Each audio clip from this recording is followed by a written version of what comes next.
জীবন যেটা আপনি যাপন করেন জানিয়ে আপনার এত অহংকার, বলুন এই জীবনে আপনার কি আছে? আপনাকে জন্ম দিয়েছেন আপনার মাতা, তারপর আপনাকে হাঁটতে শিখিয়েছেন, কথা বলতে শিখিয়েছেন, ভাষা শিখিয়েছেন, আরো অনেক কিছুই শিখিয়েছেন আপনার গুরু বা আপনার মাতা পিতা অথবা এই সংসার। ব্যবসা, বাণিজ্য, এই সবকিছুর সাধন অন্য কেউ দিয়েছেন। ধন অর্জন করার সাধনও অন্য কেউ দিয়েছেন। ধনও অন্য কারোর থেকেই লাভ করা হয়েছে। সম্মানটাও অন্য কোনো ব্যক্তি আপনাকে দিয়েছেন।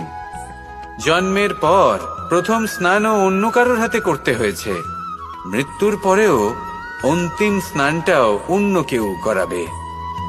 তাহলে এই সংসারে আপনার নিজের কি আছে? জীবন, শুধু এটাই আছে যেটা আপনার নিজের। আর এই জীবনকে উচিতভাবে যাপন করুন, পূর্ণরূপে তার সদ্ব্যবহার করুন আর শ্রেষ্ঠ থেকে শ্রেষ্ঠ কর্ম করুন।